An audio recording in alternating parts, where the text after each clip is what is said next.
when you come into this industry, you're met with all kinds of enticements. Quit your job, get rich, drive these cars, go to these fancy places, get finer looking women, get a better man, all those types of things. And I found out early on, they were not my initial motivators, but when I had a taste of money, the very first few times where I had winning trades and I felt like I had it figured out when I didn't. And that's the problem with having the first few years of your trading. You're going to be convinced that you figured it out. Even if you're having short-term, immediate reward by doing something, you may not understand what it is that you did, but you're looking at the fact that you made that money. The ones that don't make it, they swear up and down that they put the time in. They swear up and down. I saw a guy the other day on Twitter. I'm sick and tired of hearing I haven't studied long enough or I haven't put the time in. When I see that, I mute you. I'll let you see my stuff, but I'm going to mute you because that's just the toxic mindset. It took me 6 years. 6 years with no encouragement, no one sitting here pouring their insights and encouragement into me. I had the Lord. I shouldn't say it that. In terms of educators or teachers or people I bought books and courses and stuff from, none of them made themselves available like I try to do for you. And I went through a lot of emotional turmoil, psychological carnage, and it was all self-induced. But at the time, if you were asking me, I would have swore up and down it was the last person I tried to listen to. And that's a bitter pill to swallow when you're brand new, or if you know you're impulsive or lazy. It's easy to say, oh, it's that guy's fault. It's that person's course that messed me up, when it's just you trying to relinquish all responsibility. And in this industry, you have chosen, whether you realize it or not, to take on one of the most challenging things, and it requires the utmost focus and 100% personal responsibility. There's nobody's fault. There's nobody's blame for anything you do with your money but you. I don't put some kind of hypnotism on you and make you buy or sell anything, and no other educator does that either. If they have a ware or a product and you use that as a catalyst to get into a trade and it loses, whose responsibility is that? Yours. Absolutely yours. And it's easy to feel like you're a victim when you're unorganized. And it's convenient for people to reach for that as an excuse. Well, this guy really is not teaching everything. He's holding something back, or, the free trial worked. It sucked me into it. And then when I tried to use it, paying for it, the black box system failed me. That's somebody that is really not equipped to be a trader. And I'm just going to be blunt and tell you that's exactly what that is. And if you're trying to be a trader, you have to understand in the first few years, it's going to be a lot of uphill, and it's going to be a lot of hit and miss where you think you have it and then you fall back a few steps. And it's easy if you're lazy. It's easy if you're not committed and not passionate about wanting to do this to talk yourself right out of it. That's why a lot of college dropouts drop out. They're either told by friends and family or influenced by someone that they like, and they say, well, I'm going to follow that person's footsteps. And they start their pursuit of a college degree. And in their first year, they're thinking, this is too much. And many times, just the prerequisite, the question of whether or not it's worthwhile for them comes up more frequently because they don't like what they're doing. They're not passionate about it. And when I was a working man in my 20s, I was plagued with this haunting desire to just be out of the normal. I wanted to be something different. I didn't want to be caught in this mundane existence that everybody in my family thought that they were successful because they had a 30-year mortgage on a house and paying 11% interest on their mortgage. And it's you're bitching right now that interest rates are high for mortgages, but I watch my uncles and aunts, buy homes for 80,000 and 90,000, which were at the time, they were pretty decent houses. They're not upscale, obviously, but you know, one of my aunts and uncle, they owe more, 3 times more than their house was sold to them at purchase price, because they have not been good stewards of their money and finances, and they made poor decisions. I didn't want to follow anyone's footsteps when I was coming up. I just wanted to be different. I wanted to trailblaze, and everybody around me did their best to try to discourage me. And that's typically how the enemy works. He'll slip in and enter the mouth of your loved one, your friend, your coworker. And social media has provided a wonderful stage for the enemy, because he can slip into DMs, he can slip into a tweet or a response or a reply or a comment section on a YouTube video and steal your joy, steal your pursuit of excellence and your passion. And it's really important when you're navigating these markets that you really do your best to try not to have so much influencers around you. When you come into this industry, you're met with all kinds of enticements. Quit your job, get rich, drive these cars, go to these fancy places, get finer looking women, get a better man, all those types of things. And I found out early on, they were not my initial motivators, but when I had a taste of money, the very first few times where I had winning trades and I felt like I had it figured out when I didn't. And that's the problem with having the first few years of your trading. You're going to be convinced that you figured it out.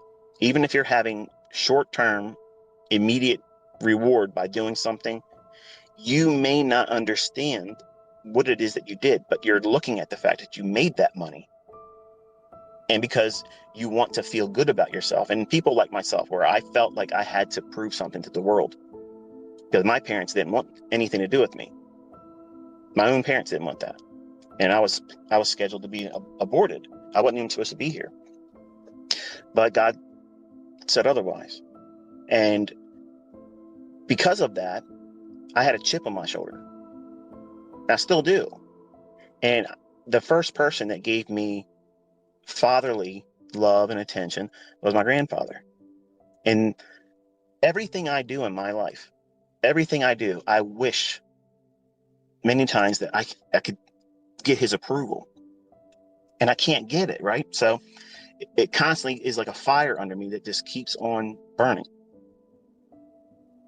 When I started making money, my position about what it is that motivated me, helped me navigate through all these ups and downs, was that, well, wait a minute, if I can make that much money, if I did this many contracts with that type of a move, then I could make $20,000 a month. Well, if I did $20,000 a month, that's like $250,000 a year almost. So that's what I'm gonna try to trade more aggressively. I want to make more money because I like how I feel. And if I could start flashing that, showing it to other people, then I would get that itch scratched. And I did all those types of things. And you know what? It didn't work. It was like a mosquito bite. Yeah, you felt it bite you, and it's pulling the little thing it sticks in you to suck the blood out of you. Then you either smack it or you start scratching it. Well, as soon as you scratch it, that's it. The histamine in your skin is going to go crazy, and it's going to start itching even more. So what I thought was going to satisfy that itch, to make me feel significant, to make me feel like I've arrived or worth being, here. Like I didn't find a purpose in life until I found trading. This was my whole purpose for being here. I'm convinced of it now, more so as a 51-year-old in August. I'm convinced that's why I was here. I was meant to be here.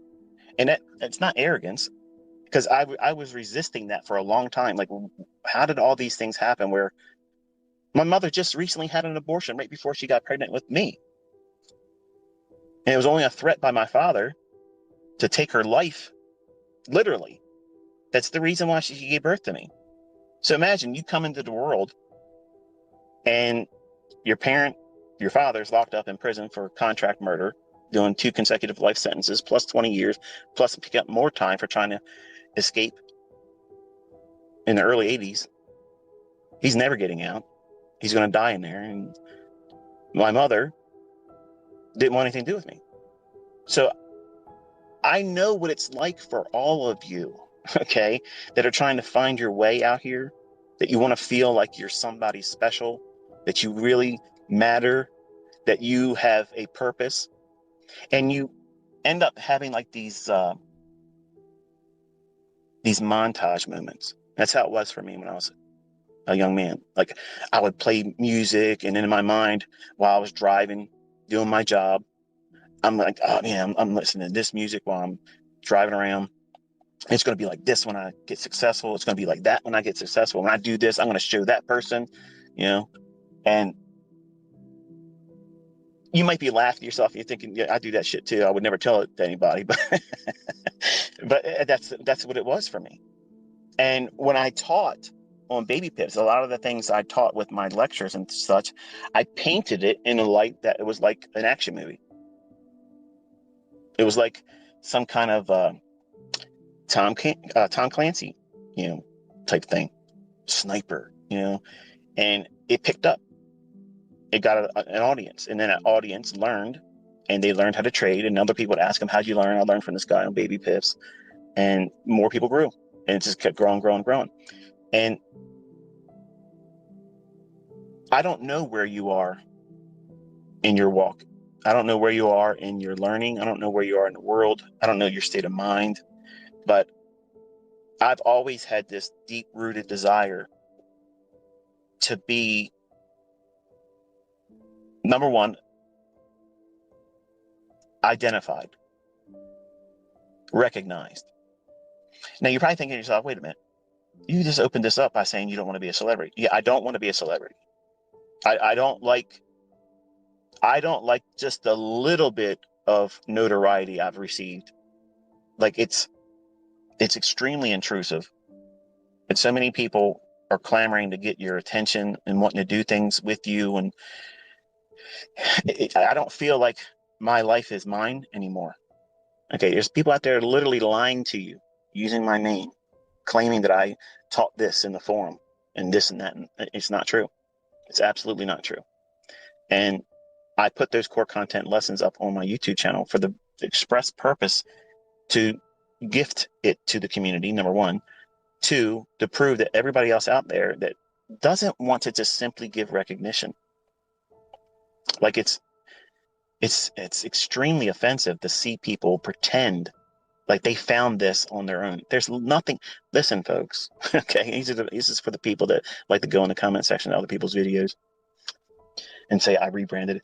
There's $1 million. That's a bounty. I have $1 million that I will pay if you sit down, go through my core content, go through all my PD arrays, okay, go through all that stuff, and show us all where I rebranded any of that bullshit. Okay, because it ain't happening.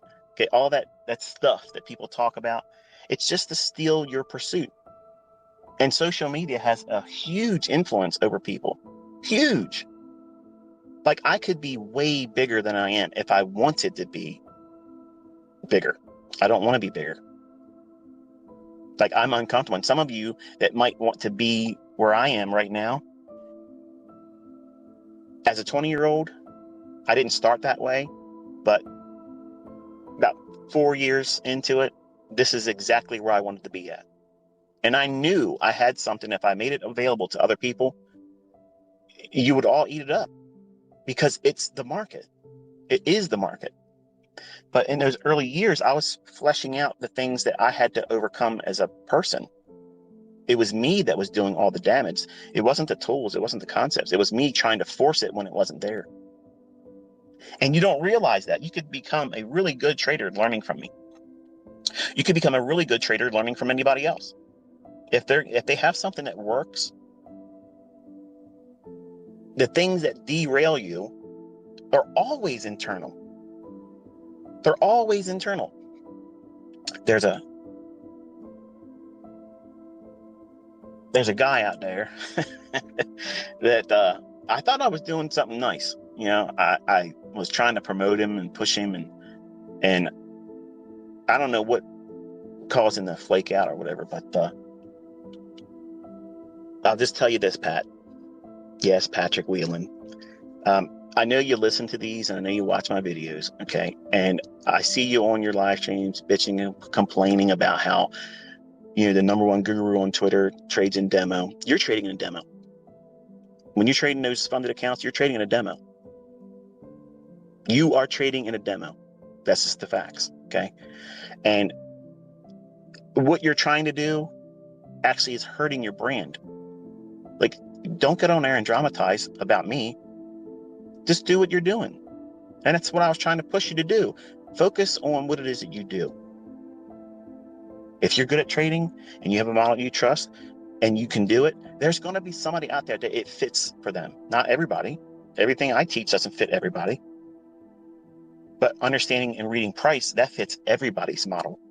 No matter what you do, the way I teach and show you where price is going to gravitate to, if you plug that into anything that already makes money, it supercharges it. I'm gonna sit out here and talk about how you bought a Bronco and it wants to be a Jeep.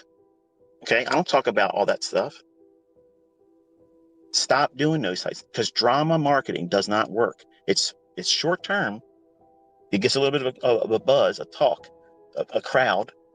But unless you have the ability to hold that crowd and give them something of substance, you fizzle out and it ends up hurting you. It hurts your brand. Just keep doing what you're doing. I'm watching you still. But when you do that and you rage quit on your live streams like that, it's not good.